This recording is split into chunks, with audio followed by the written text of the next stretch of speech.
Hi everyone and welcome to Right Design for Communication, a series of digital productions from Deaf Scotland showcasing a future vision where the design of the world around us has hearing impaired people in mind, as well as others living with sensory loss and disabilities.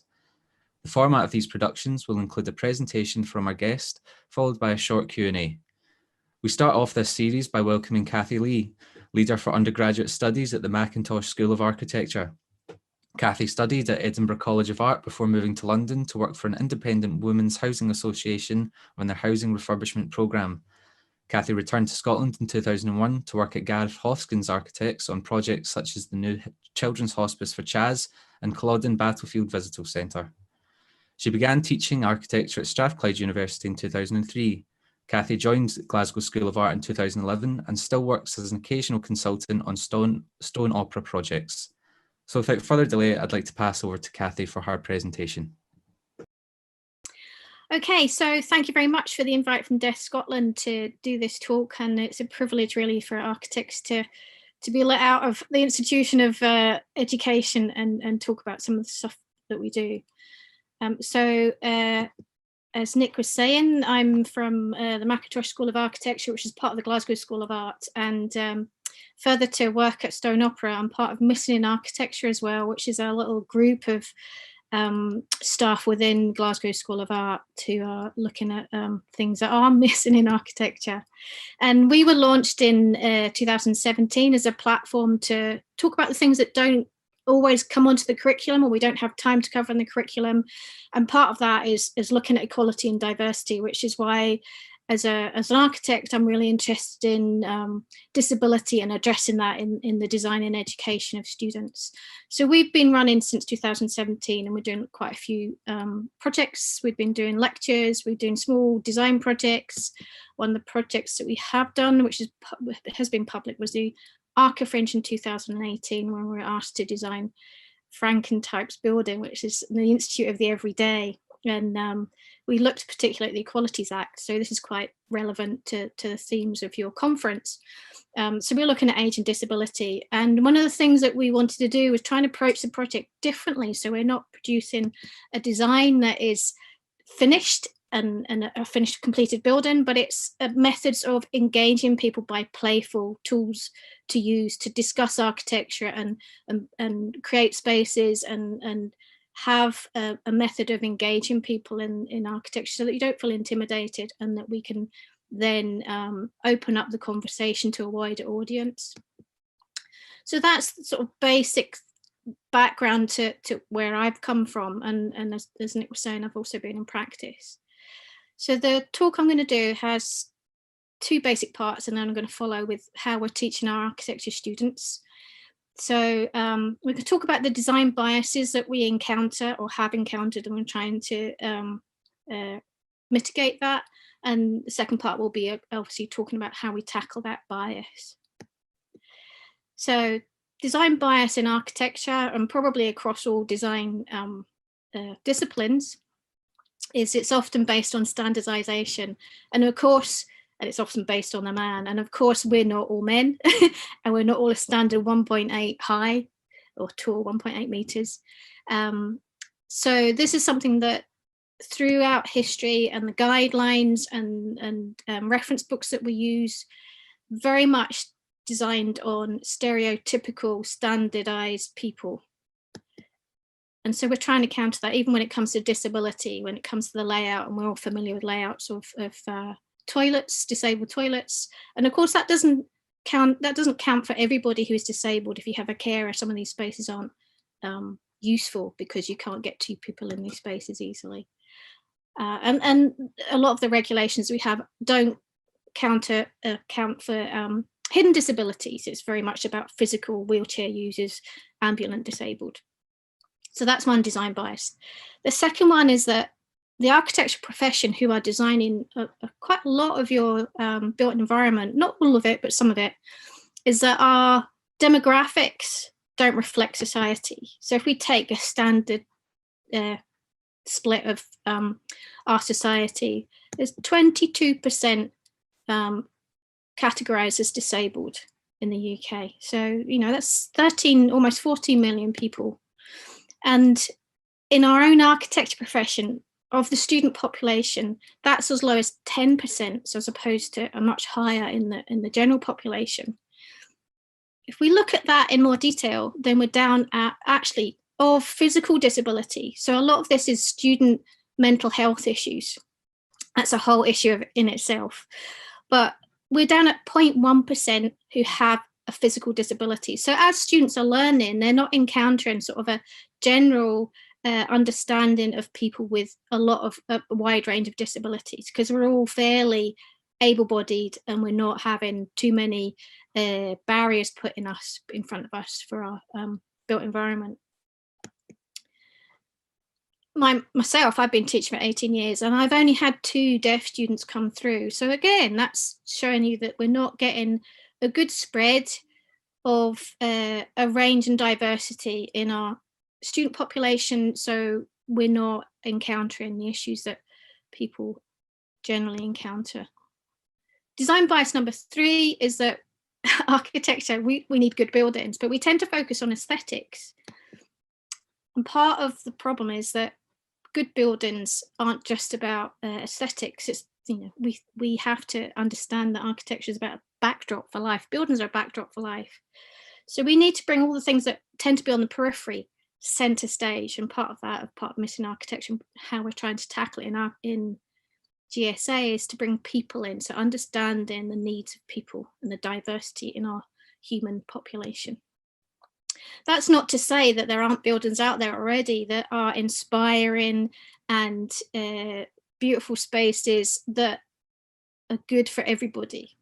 So, there are things that are happening out there already, but that's in spite of the regulations or in spite of the difficulties and biases that we encounter. So how do we tackle that bias? So what I'm going to do is part of that is think about equality in design. And I'm going to talk about some inspirations for us as a school and in first year in architecture. Jan Gehl, the architect, who says we have to put people first. So he was a big influence on me when I was a student. So he tends to think about and observe human activity. So he's very much about studying how people interact in their environment and then designing after it. So it's not just jumping into design, it's actually listening, watching. One of his famous quotes is that we know more about mountain gorillas' environment than we do about the human habitat. And that's something to be taken into account. Writer Caroline Criado Perez, again, she highlights the fact that predominantly our world is designed around men. So we use statistics that are based around a standard man, and we're not all standard men. So even if you think about something like the design of a mirror, where you place that mirror. If it's a small mirror, if you place it too high, then people can't see it. Too low, then tall people can't see. So if you have a mirror that's a tall mirror that everybody can see. So even little design decisions. And one of the key things is that the car safety is designed around the male body, and females are at more danger of serious injuries than men because we don't have enough statistics of how car crashes affect the female body.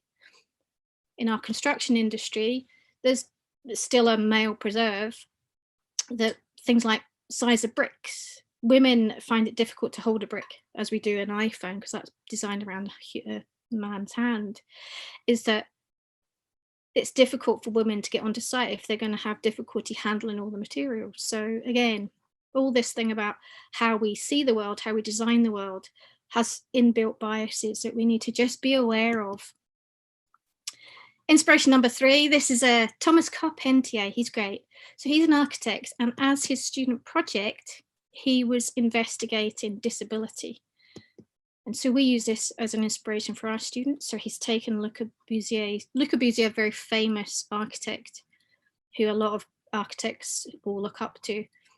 He had a standardized man, and then Thomas decided he would investigate the non-standardized man, even to people like, so if you're on the third from the right is Arnold Schwarzenegger. So he's looking at extremes of body forms and questioning how we design for them. And this is his project that he did. So he's looking at people who have lost limbs and how they might be, how furniture might be designed for them. And this led to other people, this architecture subalterna. It's how do we look at non-standardization in design.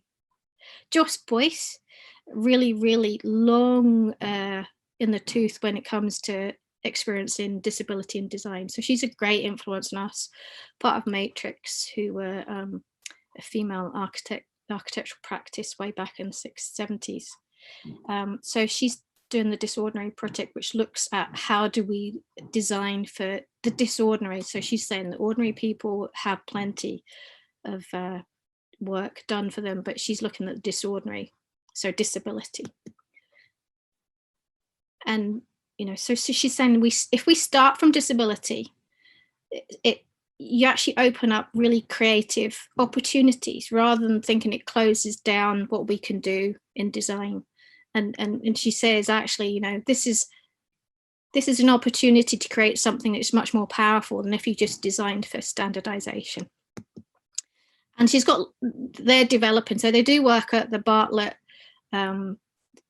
School of Architecture down in London, and they've got some great guides. So if you wanted to have a look at those, they're great for building up information on how better to design for disability. So so what they'll do is they'll look at an assumed problem and they'll sort of say, well, what's the actual problem? So they're trying to get into the nitty gritty of how do you practically tackle issues in disabled design. And she does work with artists as well. And artists are great because they tend to question. Architects just are quite happy getting on with design, but artists are good at provoking and questioning the status quo and making us think differently. Another inspiration for us is Greta McMillan and her parents, Thea and Ian, and they are a designer for her. So she's disabled and she is able to communicate through her computer. So she's worked with us and our students this year, and she has a fantastic life, great inspiration. So she's doing painting, she's an artist. This is her work. So she does it through her eye and the keyboard. And her parents have designed their house as a ramp house, as a wheelchair accessible house. So if anybody wants inspiration, to have a look at that. And this is about being inclusive, how to include everybody in this family house so that nobody feels excluded. So it's all built around circulation and easy accessibility for all the spaces. So this is sort of an extruded plan of the building.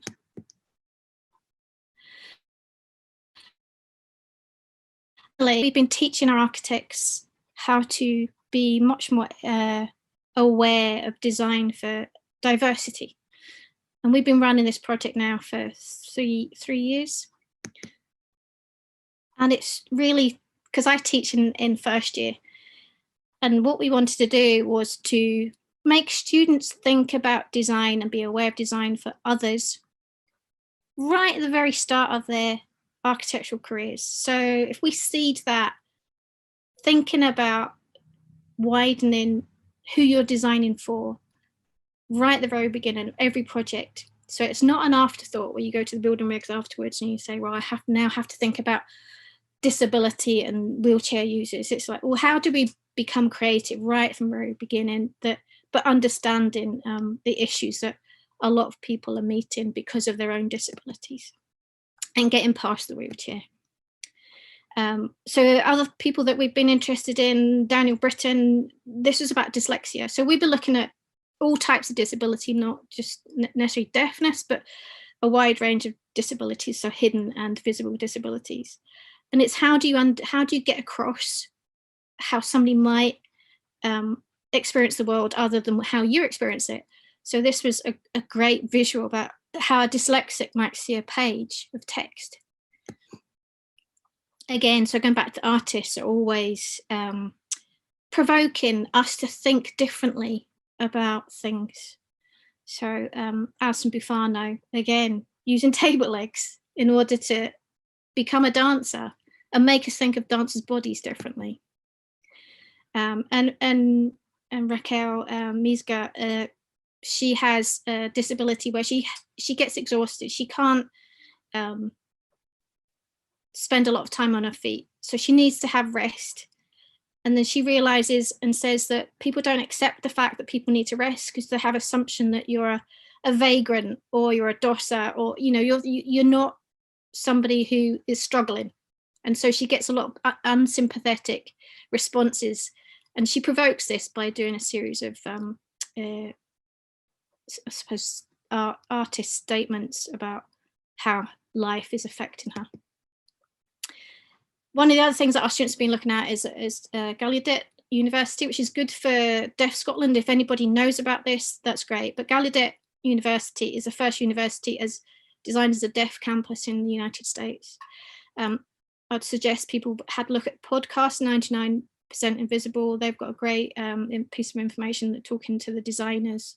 And what they're doing is actually the campus, developing the campus and learning from it and how to design deaf space. Language is another thing that our students have to tackle. So it's what's the terminology that we use, and it's a careful thing because people feel they're sensitive or they're stepping on people's toes or they don't want to insult people. So we're sort of trying to develop a confidence in discussing disability. So all of these different terminologies have different I suppose emphasis on them, and some are acceptable, some are a bit more out of date. So it's how to navigate those discussions.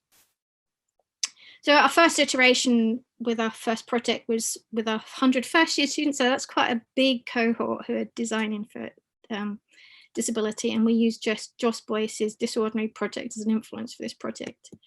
And this was a study of the movement of people with disability. So they were studying, and it was an empathic task for them. So that's the first time we did it. An empathic task isn't probably as suitable as it should be because you're only in the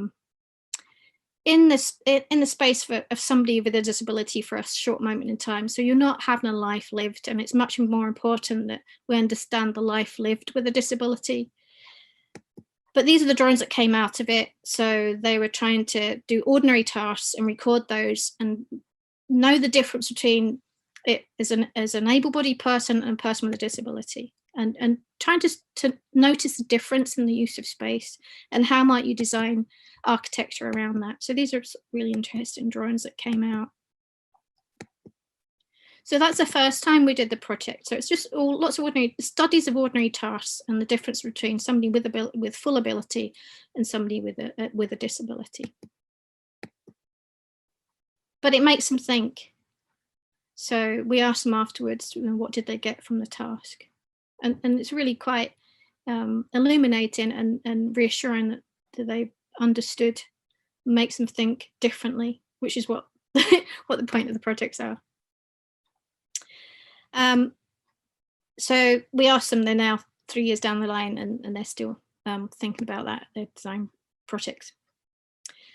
Second time we did it, we're celebrating difference. And this was all about atmosphere. How do we create atmospheres? So atmospheres we understand fully in the natural environment, but how do you do that in architecture? And we also looked at social justice and disability rights movements. We're looking into research in the history. We worked with the Birds of Paradise Theatre Company, who are great. So they came in and they talked to us. And this is the first time also that we worked with Macmillan Chambers. So a lot of it was based on research. What do you know? What can you learn about different disabilities? And then they designed a space for that particular disability. Now, remember, this is first year students, so some of their work is not as sophisticated as it could be, but this is the first stab at a design. So they're trying to create really inspiring atmospheres, music room for people with hearing problems. So it's about acoustics, and also for people who might be deaf-blind as well. So also about textures. And so this is the projects they did 2 years ago. And then again, trying to get a reflection from them about what their thoughts are after the end of the project. And then we did a project which was about bathing, and some of the spaces that we went to see were it's quite interesting to hear them talk about the spaces, because then they were talking about the acoustics rather than the aesthetics. So they're starting to tune into things that we wouldn't normally expect them to do, but they're now become aware of other, I suppose, other senses other than just visual. And then this year, so we've done it for a third year, so we've got 76 students in the year, and then we've asked them to design a folly for somebody with a disability. And again, it was a wide range of disabilities. They were able to choose which disabilities they were investigating and researching. And what you see here is they're looking at acoustics, they're looking at lighting levels and blurred vision. What do you see if you are partially sighted? Visibility and obstacles. So there's a lot more depth in what we're doing. So we're teaching better, and we're hopefully we're getting our students to a higher level of work. So again, this is about old age and reduction in mobility. Seeing around corners. So if you can't hear anybody, how do you know that somebody's approaching from a different corner? This is from Gallaudet University. They've been influenced by the designs that we've been doing there. So this is quickly scanning through their work. And then I'm going to finally end up with one of the really interesting projects. So this is a student designer for autism. So he was having a bit of fun, and he said, well, people want to feel safe. So he's made little pods, and all the pods are in the same space. So I mean, it's a bit of a really interesting, provocative design, and it might be a bit mad and a bit out there, but they're thinking about things sensitively. So all these pods are in the same space together, so you can go and be secure in your own little pod, but you're with other people as well. And then finally, Stefan's work was lovely, and this goes back to being provocative. So he was designed for dementia, and that sort of loss of orientation, not knowing where you've been, where you've come from. So he designed a folly where it was a moving object, so you had to navigate your way through this maze. And the point of this maze is these little crosses would spin. So this is how he was going to do it. They would spin in order that you would forget. You wouldn't be able to find your way back, and you might not find your way forward. But this is lovely because it was provocative about how somebody with dementia would be feeling about space, but how can you impart that to somebody else? So that's where we are with our projects, and I hope that's been a slight insight into what we're doing and how we're trying to address design for disability in architecture. Thank you, Kathy. So interesting to hear about these visionaries and disruptors, as well as hearing about the wonderful insights you're developing with your students. So now we're moving on to the Q&A portion of the showcase. And the first question is, what building regulations are in place to provide that buildings are acoustically more inclusive? And are these recommendations or are they requirements? Right, so being an educator, I'm not in everyday architecture practice all the time, so I'm not familiar with the current regulations.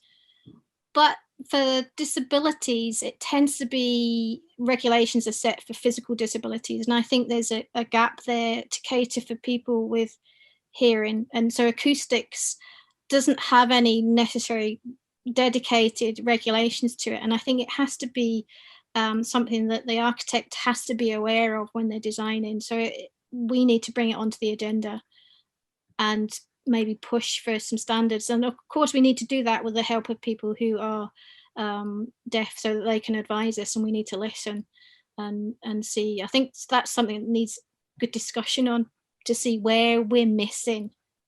But again, I think it's up to designers and clients to put these things into the design briefs so that they are catered for. And moving on and thinking about your students and how they are developing and moving through their studies after sort of learning from you. You know, have you heard from them about kind of how they've developed in terms of their awareness of disabilities and putting that into action? Yeah, so we're sort of teaching the primary version, so we're teaching them good manners in their first years, and then by the time they get up to, so it's a long profession, it's 7 years qualification altogether. So we've only been running this project for 3 years in Glasgow School of Art, in the Mackintosh School of Architecture. So we haven't seen the effect of it as I go up through the school. I do chat to them every now and again and say, are you still designing for disability? And they go, yeah. So which is good. And as long as they're not forgetting, I think the telltale will be when they're in practice, whether it's something that they will resort to as first thoughts on any design. So time will tell. But there are other schools doing it. So Bartlett is doing some really great project to do with disability with Joss Boyce. So, and I think there are other schools that are bringing that onto the agenda. So we will hopefully see that come in when our students qualify and start practicing. And now thinking in the context of COVID and the growing importance of public spaces for people from every walk of life in terms of reducing isolation and socialising, can you point to developments taking place within architecture in making these spaces more accessible and welcoming? I think following the lockdown and COVID, architects have been able to sort of just sit back and there's things that we need to address quite urgently. One of those is climate change, but that also and how we design buildings that aren't going to destroy the environment and use up all the world's resources. So one of those things is that I think the architecture profession is starting to realign itself in a different direction, and I think we're becoming, just talking about our students are much more aware of diversity, and they're much more welcoming of difference, much more woke than we ever were. But I think it's something that architects now will, because we're looking at equality and diversity, addressing inclusion, and I think there is a change, a much quicker change happening, particularly driven by concern for the climate and environment and human population and diversity. So I'm quite optimistic for our profession that we're going to address these things. And this is our final question, Kathy, and it's, what advice would you give to sensory loss or disability rights campaigners and advocates who are trying to influence how buildings are designed? Keep shouting, keep making life awkward for those that are making life awkward for you. Without you telling us that we're not doing well enough, we may miss vital opportunities to make life and the environment better for everybody. So, and also because we need to become a much more diverse profession. Come and join us. Join in the fight. We'd love to have you here. That's a great message to finish on. So thank you, Kathy, so much for delivering the fantastic presentation and answering those questions. And we hope it's provided some insight and takeaways to bring to our audience watching today. So thank you very much, Kathy. Thank you very much, Nick. I've thoroughly enjoyed it.